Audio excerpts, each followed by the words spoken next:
the network for the AV industry. What are you listening to? This is AV. This is AVNation. This is AVNation. This is EDtech, episode number 10, recorded Friday, November 16th, 2012. Light Bazookas.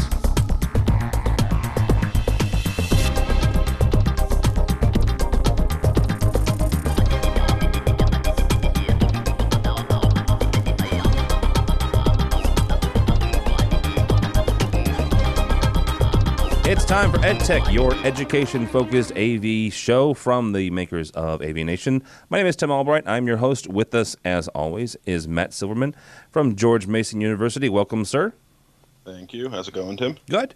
Also from the great white north is Scott Tyner from Bates College in Maine. How are you, sir? I'm doing great, Tim. And the exact opposite from the sunny Southern California, although you said it was overcast today, didn't you, Greg?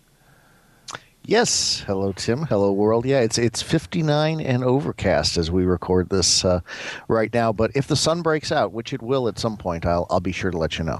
Somebody can take your parka off at that point. Yeah, somebody once told me that in St. Petersburg, if the sun did not shine the day before, that everybody got free newspapers. But this was like 20 years ago, so I don't know why that popped in my brain. That, by the way, was Greg Brown from UCLA.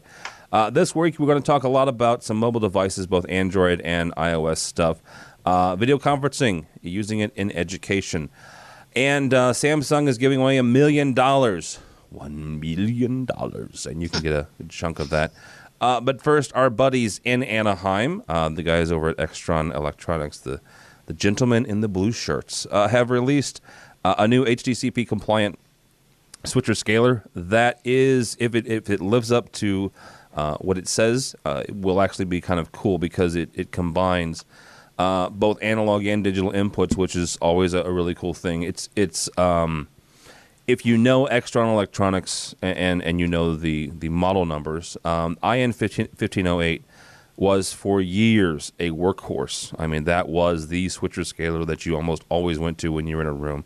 Mainly because you're talking about you've got 8 inputs, you've got composite, you have S, you have component, you also have VGA as well as DVI on that box. Well, this is kind of the way I'm looking at this. This is kind of that same device. Plus, it has a couple mic line inputs with the ducking option. So, gentlemen, if this comes out as is and as it says here, and it does everything it says, Mr. Tyner, is this something that could take over for the 1508, or is this, maybe the digital version of that, or is this a totally separate product that is kind of groovy on its own? I think that it has the potential of taking over. This is one of those things that Extron's always done, nice. They give you. It goes back to reminds me of their system switchers, or their system 5s or their system 8s. It's all in one device. You've got some nice controls in the front. You got a mic input on it, and it's very easy to use. It seems. I mean, none of us have touched this yet, but based on what I've seen with Extron before, it's going to be very easy to use. And it's clean and not very expensive to install.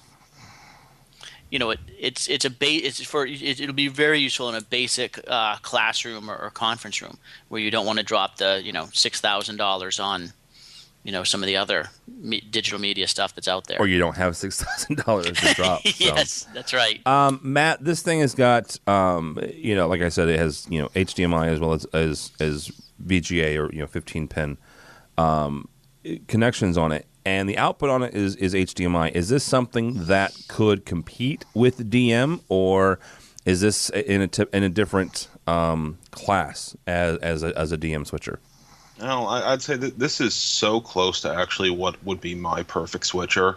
What it's missing on it is HD-based T ports. Okay. It's got everything. It's for HDMI to VGA or analog. So that covers your legacy situations. What concerns me about this one is you still need a second box to do your long distance run.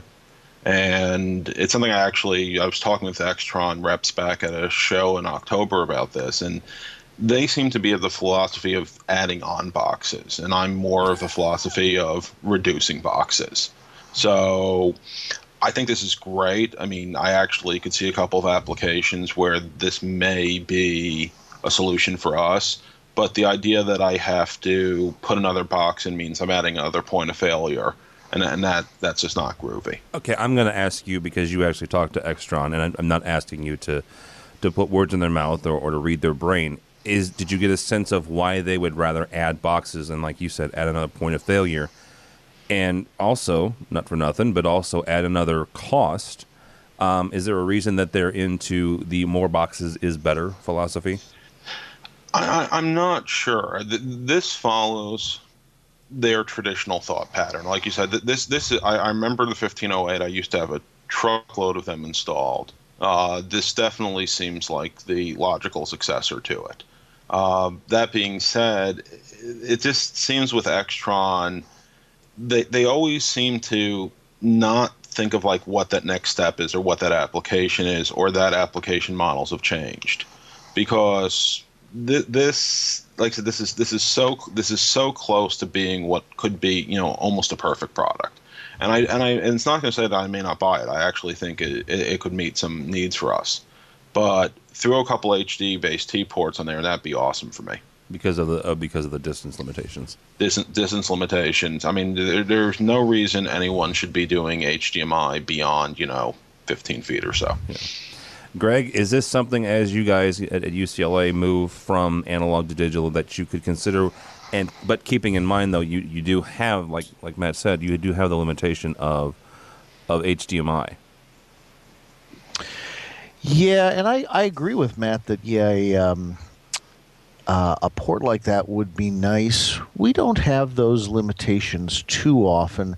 The HDMI run to the projector, probably the only one that I'm going to face with any sort of regularity here. We don't tend to put stuff scattered all over the auditorium, at least as far as inputs are concerned.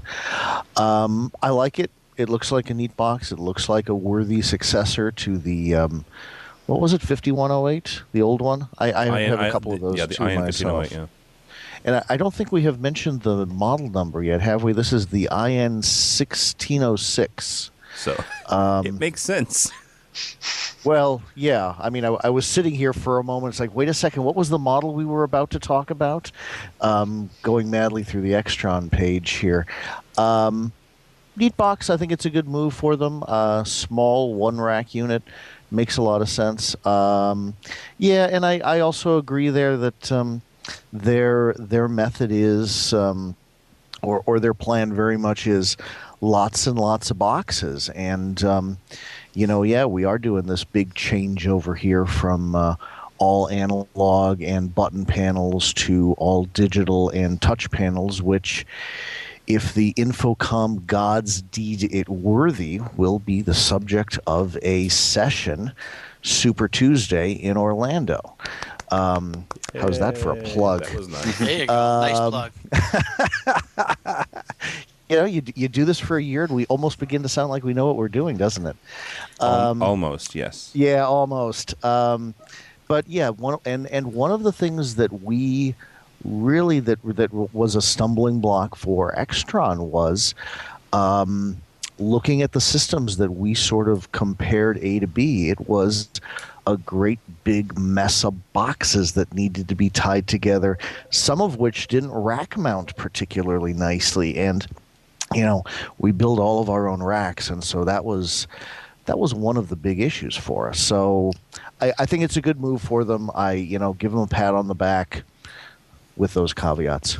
I'm going to jump in here for just 1 second, if you don't mind, Tim, because I think that here's where I think Extron is thinking about when they do something like this. Is we talked previously about finding your niche and staying with it, and so we know that one of their niches is absolutely K-12, right? Yeah. And so, big time. How many times have you been frustrated where you have to buy the $4,000 or $5,000 box to do what you need to do? Mm-hmm. So what they're saying is, listen, you can buy this box and it's going to serve, most of your needs. You don't even, if you want to, you don't even need a control system, right? You've got inputs right on the front. You got a volume control on the front.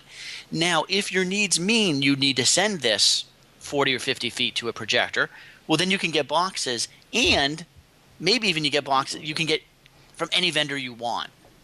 And, a lot of the other companies, we'll say Crestron, for example, you always have to use Crestron. They don't really like you going out and using other stuff. So I think that might be an advantage of what Extron is looking to do here. Oh, and I'll jump in. There are two other things. One that you kind of just made me think of on this box, which should be noted. One, it has scaling on the box, which I think is much better placed at the switcher than at the endpoint.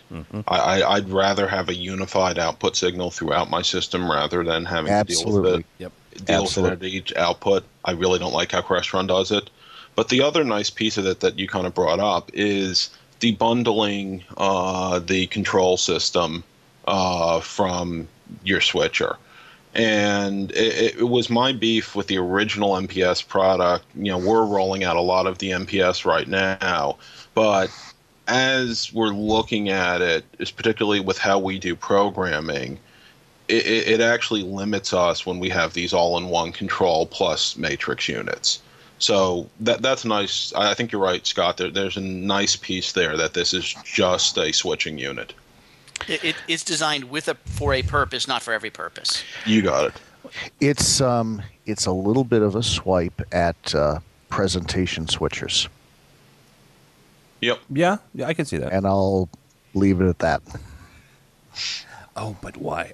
Matt, you mentioned the distance limitation for HDMI, and mentioned HD-based-T. You recently had kind of a cool experience with a Panasonic demo. Not necessarily the I'm not going to ask you necessarily to spec or to critique the projector, but the fact that of what's inside the projector, the fact that it was HD-based-T kind of ready.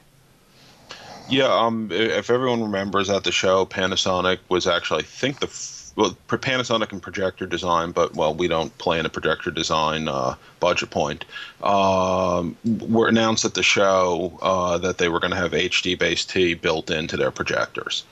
And I had an opportunity this week to see a demo from Panasonic, and it was actually the HD-based-T. They have their own name for it. I think it's like Display Link or something like that. That's probably not correct. But it's basically HD-based-T, though. It is HD-based-T. It's going to be another one like CEC, where we all know it's CEC, but every manufacturer wants to call it its own thing. Yes, but will it work better than CEC? Yes. Digital. Digital. Right. So Digital Link, and here's the neat way we set up the demo. Panasonic is selling both projectors as well as a breakout box. Their breakout box is actually kind of nice. It's 2 VGA, 2 HDMI, and then a whole bunch of video, which I'm not sure why it's on there, but it is. And that goes out on a HD-based-T port. We routed that into the HD-based-T input on a Crestron DMPS 300, just over a about 25 feet of Cat 5 we had lying around. We then ran 100 feet of Cat 6 from a DM output on the MPS right into the Panasonic projector. And here was the best part. It all worked. All we had to do was go into Toolbox, and with the built-in program, we routed it, and we sent our signal where we needed to without a problem. Everything negotiated. It was awesome. Wow. That's a novel concept. Yes. Yeah, that's a novel concept. If that keeps working, what are we going to do? We'll be out of jobs. That's what exactly. we need to start really panning this thing. And we need to stop this right now. We'll be busy for a few years replacing all of our projectors with that, and then by the time we're done, there'll be something else that we need to replace. Hopefully something that breaks. Stop plug and play. Stop plug and play. Oh my. I didn't even think about that, Scott. All right. I'm too young to retire. Yeah. Well, just move on to something else. Speaking of projectors, NEC this week, this comes from technologylearning.com, which is actually a really cool education site. NEC has unveiled iPad-friendly projectors. Yeah. I know, and these guys have had different protocols inside them for a while. I mean, the Crestron Room View has been in a number of projectors for a while, and they've got other different protocols. Epson has their own line of remote control stuff. Scott, I don't get the iPad thing. Maybe I'm being short-sighted, and maybe I'm being, somewhat anti-Apple, I guess, a little bit, but I don't get, tying yourself necessarily to one tablet. Yeah, no, I agree completely, and I think we'll talk about this more as the show goes on. I've got two real issues with this. Number one is there's not a great definition here on the article that we all read about what they're doing, but it sounds proprietary. It doesn't sound like they're licensing AirPlay. Mm-hmm. And as we'll talk a little bit more about wireless stuff, I've heard a lot about people saying, well, what about my Droid phone? What about we talked last time about Kindle Fires, or Kindle Fire HD, some of the new devices that are coming out, which is Android based also. What about the Microsoft Surface tablet? Yeah. So NEC is obviously big in education, so you think that that's why they're going this way. But I'm not a big fan of proprietary protocols like that. And I've used some of NEC's wireless imaging utility stuff, and I've never been super impressed by it. Matt, is there a reason, like Scott said, are they just kind of tying their hitching their wagon to Apple's, as it were? It's even worse than that. I think Scott's correct. It's not AirPlay, and I have beef with AirPlay, and I think we're going to talk about AirPlay a lot later in the show. But honestly, if it's not AirPlay for an iPad, it's crap. I think this one, like Epson has one, and I think a couple other people have one, shows images or PDFs or maybe a couple of very limited formats, but it's really either JPEG or motion JPEG transfer. It's not truly, it's mirroring what you would get with AirPlay. So I just kind of like the Epson one, and I'm sure Panasonic even has one. I've just seen very little value in it. Yeah, and I'm with you on that, Matt. Greg, is this something that you guys could use? I mean, it's all three of these models are sub $1,000 retail, so we're not talking about a large investment. However, if it doesn't work, it doesn't. It's a waste of money. It's really much less projector than I'd really consider. We have too much of a love for our light bazookas here on campus. And yeah, it's just. I've never heard that term, but I like it. Well, I mean, that's what it is. I mean, isn't everything coming down to how freaking bright the projector is? I mean, to go by most of the metrics apparently on campus, this whole quality thing is extremely overrated. Let's just make it as bright as conceivably possible. If I'm not peeling, or you better lower the screen, or you're going to peel the paint off the wall, sort of stuff in some places. But not to dump on NEC. I don't have much of their stuff. I have older NECs, and I would not hesitate to buy more of theirs in the future. I've had really good luck with them, although I haven't bought any of their projectors recently.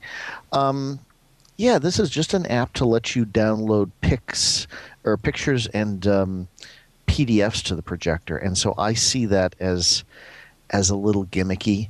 And yeah, I agree.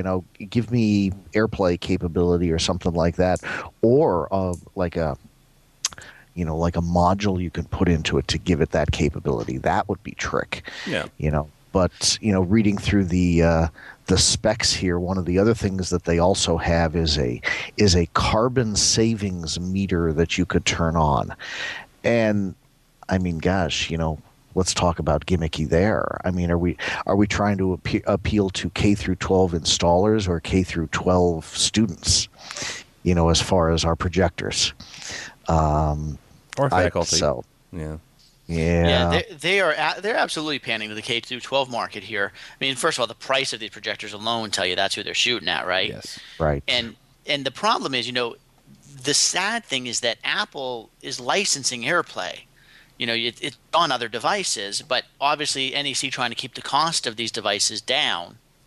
Well, Scott, let me ask you a question with that. I've seen Apple is licensing AirPlay for audio. Have you seen Apple license AirPlay for video?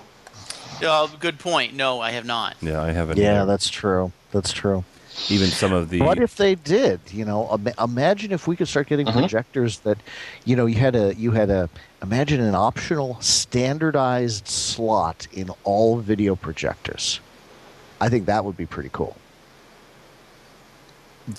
Yeah, cue the crickets. We can talk about something about that. Yeah, I mean, let's jump all the way to Scott's article. Mr. Tyner has become a member of the Rave blog squad, so everybody clap for him. It's a very good article. His first article was on ravepubs.com on the Apple TV. And to your point, Greg, I agree with you, Scott, that Apple TV just works. However, I don't like proprietary standards. I don't care if it's Apple or Crestron or AMX. I just don't like being locked into one protocol. You're right, and I think that is. Were you asking me that, Tim? Yes, I'm sorry. Yes, yes, Scott Tyner. I was asking you. You should have been paying attention. He was reading the next article. I'm reading my own article. I'm like, who is this guy? He was eating his lunch again. So I do agree with you, and I think that there was a follow-up to the original article that was actually on the blog, and Matt brought this up, I think, back in July on this call about some wireless standards that are being made, and so I think that the Apple TV, the big thing for me about the Apple TV, and I said in that article, is it just works. And so I agree. We can argue about, whether, the Bonjour being routable or not is good and fun in an enterprise environment. We can argue about whether they're proprietary protocols. But the thing is, I put it in a classroom and sent a professor an email that had like 5 sentences, and she had it working the next day. And yes, for that, absolutely, 100%. It gets around, I guess, the technicalities of trying to teach every professor how to do everything. Because, let's face it, there's one thing that Apple does well, and that is the user interface and the user experience. And if you don't have a problem with tying everything down, then yeah, then I would I would suggest you do exactly that, and get some sort of AirPlay. And once they do, start licensing the video as well as the audio into projectors, I think it'll be a huge thing if, again, you don't have a problem putting all of your eggs in the Apple basket. So now, so Matt, I'm sure that you remember in July we talked about NVIDIA adding the Miracast. Yeah. And so if you do some more research on Miracast, it has continued. The idea of doing this in standards has continued. So Google has announced that it's going to be in its Droid operating system. Mm-hmm. So I think that might be where the market really starts to go.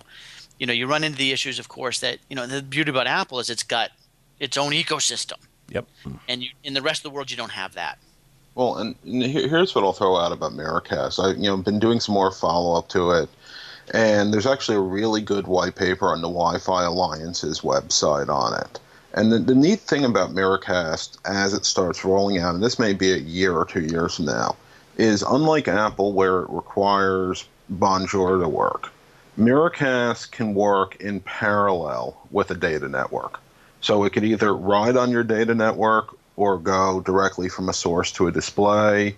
They actually have 4 different topologies based on different options. But the nice part of it is it lets you deal with a more complex networking environment than what Apple assumes, which is this whole zero config, the whole home network scenario.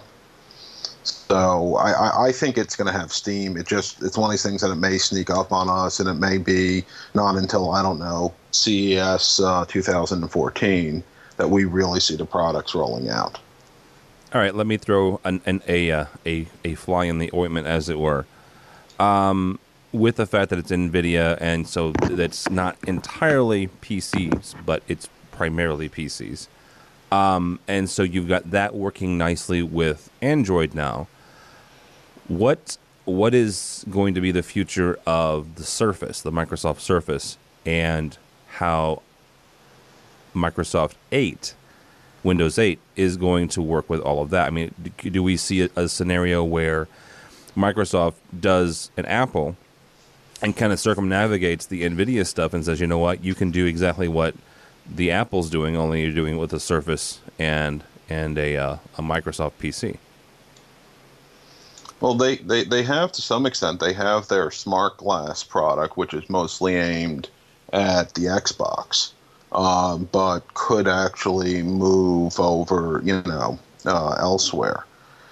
That being said, Microsoft is not known for having a strong backbone for staying proprietary for too long, and particularly since their money comes from the enterprise at the end of the day. If there's a demand, they'll cave. I don't really see them holding strong and pulling an Apple and saying we only play with ourselves. Okay, let's keep going. So Matt, Tim. So the interesting thing here is to remember that Miracast is part of the Wi-Fi Alliance. So NVIDIA is going to include it on their chips, but it's not an NVIDIA technology. Yeah. Yeah. And so I think that, to me, I really hope Microsoft uses it. And you would think because of the Wi-Fi Alliance, they would go ahead and use that. And there's, if you look at the website, like Matt mentioned, you can see, and it's still coming, and who knows how long it's going to take. But they're planning that, TVs are going to come out Miracast certified, that there's going to be some, dongles that you can put in older TVs. So that you can use this Miracast. So I'm really encouraged about the future of that. Hopefully it works as easy as our AirPlay. And we actually forgot about the biggest gorilla in the room when it comes to Miracast, which is Intel. They've merged their wide-eye standard with Miracast. So I'm not sure if they're the same thing at this point, but they're going to have cross-compatibility either now or very soon. So Intel's also a player on the Miracast side. Well, let's hope they do as good a job as they did with the HDMI connector. So, sorry. I don't like that connector still. Well, here's the thing, guys. That right there is, to me, then says it's the world versus Apple, right? It's if you've got Microsoft and the Surface, playing nice with Miracast. You've got Android playing nice with Miracast. You have Intel, and most likely, if it's Intel, then you're going to have AMD, toddling along behind them. It's everybody versus the AirPlay, and from a sheer market saturation or from a sheer market share point, then are we saying that you shouldn't do the Apple TV? You should kind of bide your time and do some sort of Miracast thing? To me, I think it all depends on what you're looking at. Somebody had asked me about that article. Well, could you put it in 30 rooms? Would it scale to 30 rooms? And I'm not sure that with an Apple TV, I would put it in 30 rooms right now on my campus. For me, the really interesting question is, how does Apple change now without Steve Jobs? Are they going to stick with their kind of, we're going to do things our way? Are they going to say, I can't imagine them ever using Miracast, but finding some way to start licensing AirPlay video easier. I think that's the change. And of course, we have to remember that Apple, like NEC, is just really embedded in K through 12. Yeah. Well, and the other thing is in one of the other stories we had is the fact that they're trying to get Bonjour to work on the enterprise level. Now, this is not an area that Apple has been overly successful in, nor overly comfortable in. I mean, they have actively, I think, steered away from the enterprise. When people started buying the first iPads, you couldn't buy but a handful of them because they didn't want companies, buying 100 of them and then shelling them out to their various people. And now they're starting to let that happen, but they are not enterprise friendly, as it were. I don't know. So they're not, but here's why I think they're not. I don't think they want you using an Apple product at your business and not being happy with the way it works. They want you to be happy with your product. And so that's why they don't want companies buying 100 of them and handing them out and then complaining that you can't use, VPN, or you can't, obviously we know you can, but they don't want you going and getting this bad experience with their product. I think they're very protective of their brand like that. Yeah. Well, and I think in the enterprise environment, it would be much harder for them to dictate the user experience the way they do in, for everyday users, for civilians out there. I don't think they could do that quite as easily in enterprise situations, and I think that's largely where they've had their success. They've been able to, make it cool and novel and make everybody want to jump on board, but they sort of dictate how the game works as far as their stuff. And I think that's how they've been successful in that area to a large extent. It is. If they can control the user experience, then they're doing they're doing well. Which rolls right into that whole guided access article, which is that Apple never let anybody use that bottom button for anything. It always had to do the same thing. And now with guided access, they're saying, well, okay, so you can lock that. So somebody might have a different experience while using an iPad. Yeah. And the thing I like about that is, and just to go into it, you can basically lock your kids, and the reason we're talking about it on this show is the fact that you can lock students into a certain app basically, and not allow them to get out of it. And so you're right, Scott. People, different people may have a different user experience on one iPad on this campus versus another one on another campus. It also makes the iPad an even more viable candidate for touch panel control, because one of the big complaints that people like CAPES, restaurant authorized independent programmers and independent programmers for AMX have said is the fact that home button you can get out of the touch panel mode at any time you want and ruin the experience. And now that you can lock that down, you could take a $500 iPad, put it into a wall dock, and it's suddenly that's all that thing is used for. And then and even if you're a home integrator, like somebody doesn't even have to know that's an iPad. Exactly.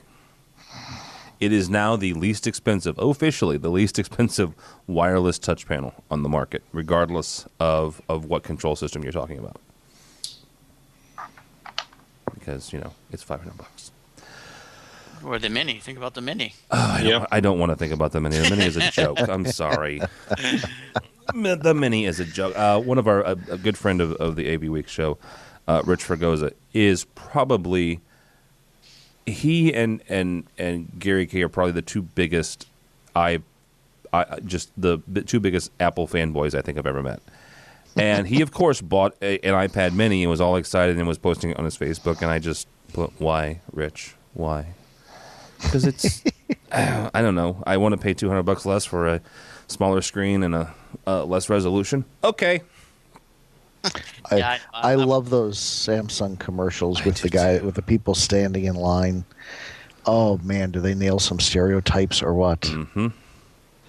Yeah, the best thing was some comedian, I think it was on Funny or Die, put the real iPad Mini commercial, and it nailed Apple. It's like, we wanted to have a less resolution to give you a better experience, and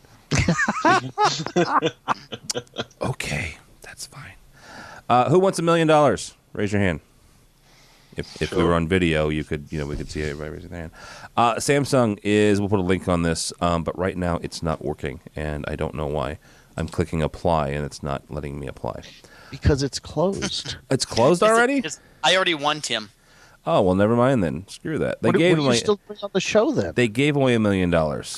Yeah, what are you still on the show? Good for Samsung. That's really the main reason I'm mentioning it is good for Samsung. They gave away $1 million, 5 schools at $110,000 each, and and about 15 schools at $40,000 each. It was to it was for STEM education. Honestly, it was to increase science, technology, engineering, and math. So the next story we're going to talk about is from the Chronicle of Higher Education, chronicle.com. It's actually a very good education website. Flat World Knowledge to drop free access to textbooks. And here's the reason we mention it.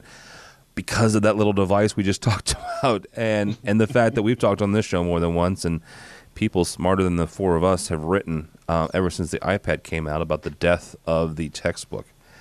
What these guys had was they had basically free textbooks online, and they're saying, yeah, it's getting a bit expensive.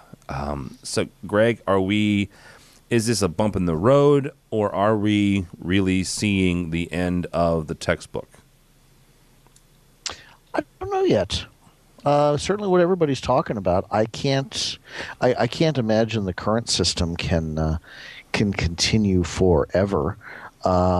Even because the trick with a lot of this was, even if you could get like a used version or something like that, a lot of these companies would revise the textbook like every year. So, well, you have to have version 12. You can't have version 11 or revision, because they've reversed the chapters around, or they've done some, silly little nonsensical change just for the sake of making it a different book. And so there's been a lot of that sort of really jerking around of the students going on. So something has to change at some point. I don't know whether, I'm not familiar with Flat World, but we'll see. I think it's got the potential, but I don't know. Matt, he makes a good point about releasing version 3 and version 4. As a person who's insanely going back to grad school, I suffer this experience every semester where I'm paying $300 and $400 for a book. College students as well as school administrators for K through 12 have got to feel this. Do you think that this, whether it's the iPad or it's some sort of tablet, will give us, a better user experience as well as keeping costs lower? Or do you think that manufacturer, book publishers will say, well, you know what, the book still costs $100, whether it's, bound or whether it's electronic? I think the next step is actually rethinking the textbook, and what I think can drive digital and electronic textbooks is starting to look at what do we really need. I mean, particularly in grad school, I was reading this somewhere and I forget where it was, but they were talking about one college that had negotiated with the textbook manufacturers to just buy the chapters they needed, not the entire book. Oh. And the idea is that, I mean, you look in grad school, you may be asked to read 2 chapters out of 20 in a book, and that's it. And it's something where I think we have to, at some point, rethink how we're distributing information, because textbooks as themselves, I don't know if they're going to really speak to those who are coming up in the K-12 system as they get into college. People are learning differently. People expect a media-rich experience. Apple tried this with their textbook thing, and I don't think it really went anywhere. But I think their fundamental theory isn't wrong as our textbook consumer starts changing. And as people, I think we're all used to now using things like Wikipedia as part of our regular information gathering service.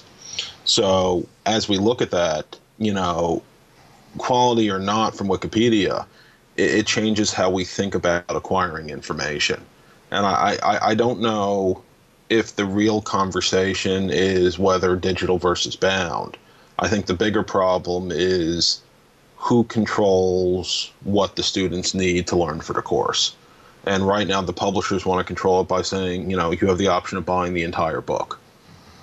And if we got to the point where we're doing more modular curriculum or, really picking and choosing what's needed, then that's where I think, digital textbooks should take off. But it really probably needs to be the device agnostic at the end of the day. Just for the record, I don't know what grad school you're going to that's making you only read 1 or 2 chapters. So Okay. See, Because I'm reading my butt off. no, what Western governors, the reading that we do will usually pick and choose chapters. I mean, I may have 4 to 8 texts for a class, but I'll have 4 chapters in one book, 8 chapters in another book, which are more tied into what I'm doing. Wow. Okay. Yeah. Then you have it worse than I do, because I'll buy 1 or 2 books, but we'll read the entire sucker. Well, so here's the thing. I don't actually have to buy any books, since all my books are provided digitally as part of my tuition. well, there you go. That's a whole nother issue then. Yes. Mr. Tyner, is this something where we are seeing the demise of the textbook, or is it like Matt said, it's going to depend whether or not we can rehash this thing and reimagine the textbook. Yeah, no, Matt hit it exactly on the head. I think we'll have this discussion for a little while. Is the textbook dead? But the fact is, if it's not dead, it's on life support, and the concept of a textbook itself is dead, whether it's digital or not. When I was in elementary school and I needed to know something, I did what all of you did. Maybe not Matt. Slept through it.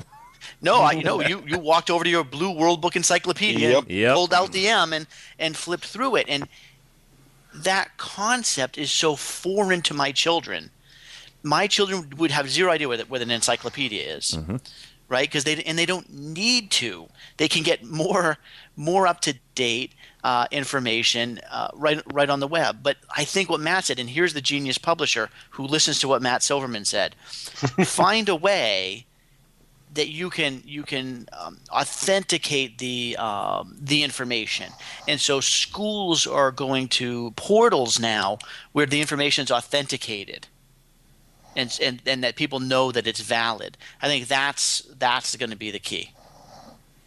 Let me jump back in here. I was looking for something there while when you came to me earlier here. I knew we had done something here in, like they as California goes, so goes the nation sometimes. But we can I read a paragraph here? Certainly.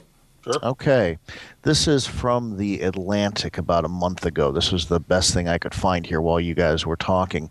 It says, this week, California took a big step forward in the march toward online education. Governor Jerry Brown signed into law a proposal to create a website that will allow students to download digital versions of popular textbooks for free.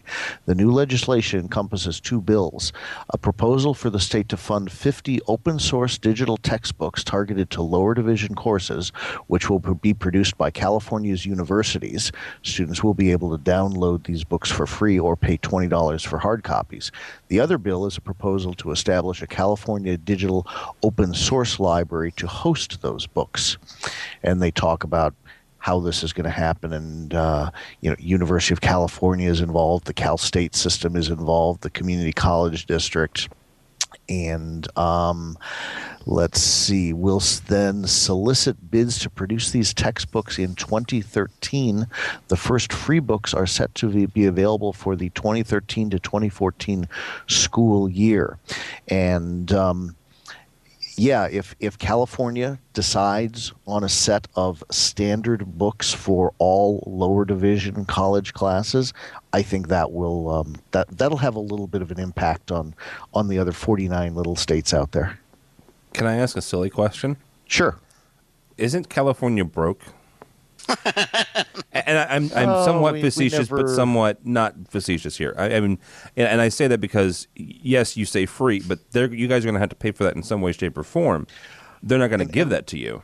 And we are paying for high-speed rail from Palmdale to Modesto for some God only knows reason also. So you're saying, yes, you're broke, but you're going to find a way to pay for it anyway. Well, no, we had this proposition going out here, Proposition 30, and leading up to that, I mean, to listen to people around here, if it didn't pass, the next day we would be like putting the little stickers on everything with the price and just having a great big garage sale, turn the lights off and lock the door when you're done sort of thing here, following if that had not passed. But it did, and everybody's happy again. So I really don't know. State budget decisions are a little bit above my pay grade, and thank God. Understand. All right, from bizjournals.com, the guy from who is his official title is Video Evangelist from Life Size, writes a pretty good article about video conferencing in higher education. Real quick thing, we don't have Life Size at my campus. We have two Polycom systems, and we use it Two. Wow. One's at a separate. We have 3 or 4 different remote campuses, and one is there. It's a research facility for rivers. I'm right next to the Mississippi, if nobody knew that. So we've got a pretty good-sized river right outside of our front door, so we have a research facility there. Not like the ocean, like you three, but I got a good-sized river. And so, it's one of them is at a research facility to talk to other scientists that deal with like the Core Magdalena folks down in Colombia, the Chinese dealing with the Yangtze River, and so these guys chat back and forth. The other one, though, that is on our main campus is used for distance learning. The town that I live in, and the town that the college is in, is called Godfrey. It's a very small area, and we are surrounded by farm communities, and so we have, like a lot of you guys have, programs for high school students who can take courses while they're a junior and senior in high school, and when they graduate high school, they already have college credits waiting for them, basically. And to help facilitate that, we have these remote campuses. And so all of these high schools have a Polycom system hooked up, and then our instructors go into our Polycom facility and are able to teach these multiple endpoints for these college credits. This guy talks about, No Child Left Behind and just trying to get these things in here. I just wanted to bring this up to you guys and ask the question, and Greg, we'll start with you. Is a dedicated video conferencing system, whether it's LiveSize or Polycom or Cisco, does it make sense anymore? Or should we start going down the road of a Blue Jeans or the Vadio system that kind of brings everybody together and uses disparate systems, whether it's Skype or Google Talk or Microsoft? Well, it depends on what you mean by a dedicated system. Many of our systems are dedicated, but they're dedicated carts with a monitor and a little codec sitting on the shelf that we wheel around campus. That's really what most of our video conferencing has become. Now, true, we're not big remote site sort of thing. If you can't come here to where the pretty buildings are, we largely are not interested in you. How snobbish. What kind of outlook is that? That's not a sunny outlook. Kidding. That's the University of California outlook. We're elite and we know it. So those are a dedicated system. We had 2 dedicated rooms, nicely done up. One was sort of a small TV studio, and one was basically a large conference room that had the trick lighting and everything to do really nice video conferencing. And we've decommissioned both of them in the last few years and using them for other things because there just wasn't that formal sort of go to a pretty room sort of need for video conferencing. So if you consider those dedicated, I think there's still a use for that, but I agree that, Blue Jeans or the thing we were talking about, I think last month there with Polycom or what Vadio's doing, it is just moving to the more and more portable and like I said earlier on a different topic, this quality thing is so overrated. Jeez. Yeah, that is true. I mean, when people will just as easily watch YouTube videos as they will their Blu-rays, then yeah, you're right. Yeah, it's becoming more of a software solution, and it was an interesting article, but a lot of it struck me as somebody who was writing for a hardware company that really hasn't come to terms with that, and then I noticed he works for LifeSize, which he works for a hardware company that really hasn't come to terms with that. Oh, yet. Wow. Ouch. So there goes that endorsement. Yeah, well, scratch them off the list. All right, Mr. Tyner, is it? Are we done with hardware? Is he right?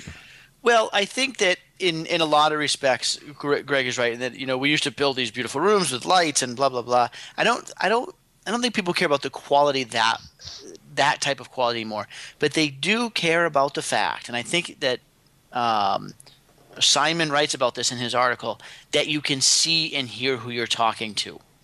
And, you know, like you just mentioned about your research institution, right? If they're trying to conference with China and every other minute they're going, what?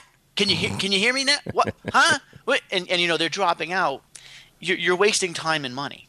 Yeah. And so Polycom and Tamberg have got those nice QoS settings for your network and can, you know, help you get those stronger, better quality connections. So I think that that's the piece that we're going to see start being built into other items and other products for less money. So I think the big fancy $100,000 video conference rooms are gone, but the quality of seeing and hearing somebody needs to still be there. And I agree with that. Matt, are we done with quality? Well, I see this one a little bit differently. I see both a divergence and a convergence happening. The divergence is, I think you're really seeing video conferencing going to two extremes. You have your mission critical applications. We actually, believe it or not, you mentioned the Chinese researcher, but we actually have a active program with that where we're using very high end Cisco telepresence. Okay. And that's not even $100,000 a room. That gets up into, you know, $250,000 plus a room. And that type of experience, I think, has its place both, you know, in what we do for research for signature applications. We actually have a program in Virginia called 4VA, which Cisco is a major partner of course, which is providing telepresence at 4 Virginia institutions to share instruction between the institutions in a close to in-person model, but throughout the Commonwealth. And it's actually it's moved faster than we thought. They're doing language instruction, they're doing some science instruction. And the idea behind this is not to duplicate departments that already exist at other universities. So, for example, Chinese is one of the programs I know. I think there's a Korean program, but it's basically that every college doesn't need to have that department, but their students can still have access to the coursework. So that's kind of your high-end application. But getting on this other thing, which is, you know, how do we bring in sick kids or how do we bring in the occasional thing? I think it speaks to actually what Greg was getting at, which is the quality doesn't matter as much as the video conferencing people think it does, particularly the video conferencing hardware folks. And that's where I actually see perhaps the future of this is our lecture capture systems and our lower-end video conferencing requirements merge. And you end up with a system which you can record from, but also, you know, bring someone in over Skype or via Blue Jeans Bridge or something like that if you need to. And they may not be completely interactive, but they can come in with whatever endpoint they have, be it an iPad or their PC at home or whatever they need. Yeah. All right. We still haven't solved this one. So, last but not least, last month on the program, we were very nice to Extron. We were very nice to, and we were even nice to them at the beginning of the show. And I'm not prefacing that because I'm going to be mean. Bad. I'm just going to ask a simple question. If the reason they dropped out of Infocom, the trade show, was because nobody goes to trade shows anymore, then what were they doing at Educause? Only question. Go ahead. I challenge anyone to. Oh, wait a second. I'm not supposed to beat up on Extron. What the heck? I would challenge anyone to tell me what they have dropped out of other than Infocom and the Infocom-related shows like the ISE. European one. ISE, exactly. Thank you. I've seen them at a couple of different things. They were at all of these local events and local trade shows and things like that. What was the one in Vegas that they were there right before Infocom? EduCom? No, it wasn't EduCom. University Business. Yes. UBTech. UBTech. Yeah, UBTech. I can explain this to you, Tim. Okay. So several years ago, Matt, myself, and others We'll just say without limiting anybody's career here, like we talked about last time, cost Extron a great deal of money. And they simply could no longer continue to support that kind of expense. So it is Scott Tyner and Matt Silverman's bar tab.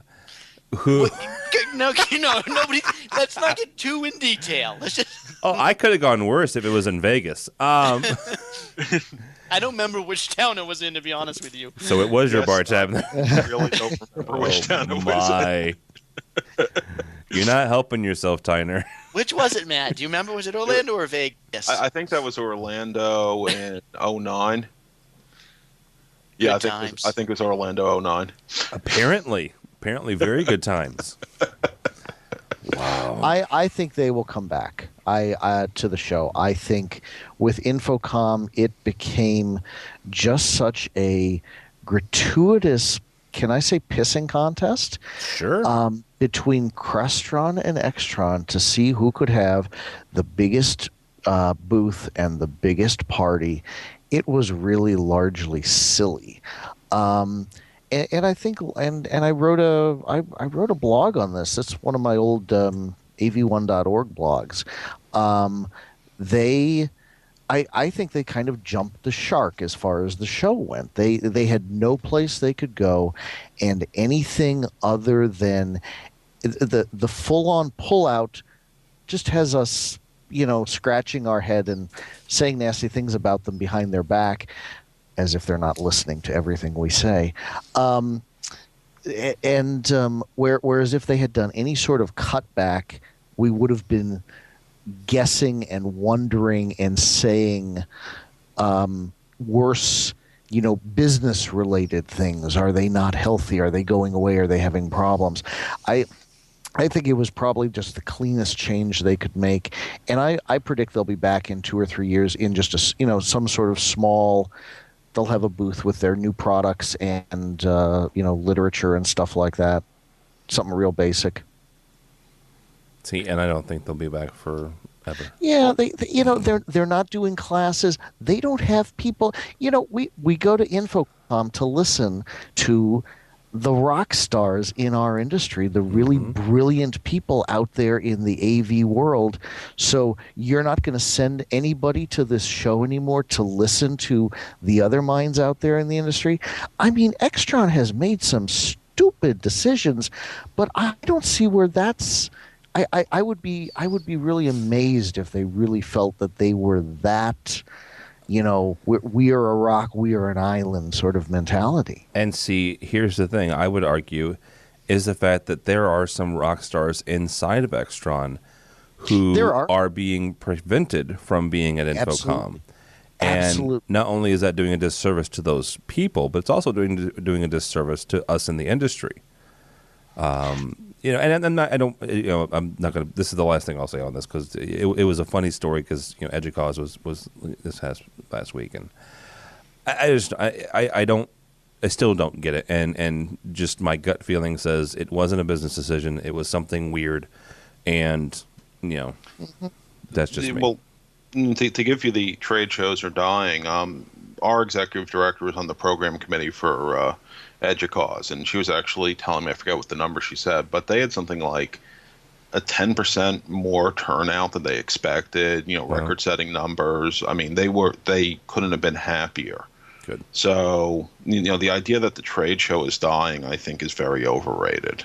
I do. I think it's getting more. It may be getting more regionalized, and by region, I do mean the U.S., Europe, Middle East, India. I was talking to somebody from Infocom a week or so ago about their Middle East show, and the fact that it's growing by leaps and bounds, and the ISE is growing by leaps and bounds, and the China show they have an Australia show now and an India show. I mean, this is not, these are not huge. They're not 150, 250,000 people like CES is every year, but they're still good-sized shows that people still attend, but they're more regionalized to capture people where they live, I guess. So, all right.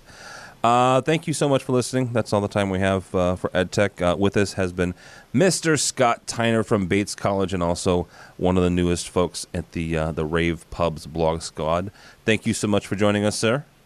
Thank you, Tim. And because after last time I felt as though that I was completely missing the technological bandwagon, I am now on Twitter. Yay! Woohoo! Or I should say, I've always had an account. I just finally remembered what my password was. Scott's no longer a Luddite. That's No. the part you're not supposed to admit to, Scott. So what is your password, Scott? I'll tell you a funny story about that after we get off the air. All right, what? How about this? At least give me your Twitter handle. How about that? It's S. Tyner, at S. Tyner. At S. Tyner. All right. Steiner. There used to be a wrestler named Steiner. Really? I was in wrestling when I was a kid, so it was, yeah. As in Biersteiner. Yeah, as in Biersteiner, yeah. Also with us down the East Coast from here is Matt Silverman. He is from George Mason University. Thank you so much, sir. Thank you, Tim. Where can people find you? Also, your not only just your website, but also the Twitter as well. Sure. You can find me on Twitter at msilverm, or my website is nextedutech.com. And last but not least, the voice of UCLA. The voice, but Oh, Lord, help them. you just got a promotion. Mr. Greg Brown from UCLA. Thank you so much, sir. Oh, it's the promotions are easy. It's just getting more money that's tough. Well, that is true. Twitter, AV Greg, blog at Infocom All Voices, along with a bunch of people who know what they're talking about, and cause all sorts of trouble on LinkedIn. All right. My name is Tim Albright. If you would like to follow my Twitter, it is TD Tim David Albright. But more importantly for me and all the guys here at AVNation, go by the website if you would, avnation.tv. avnation.tv, you'll find this podcast as well as a handful of others. We do this one on a monthly basis, but we also do a weekly as well called AV Week, and a live show, an AV social show, and a DIY one as well.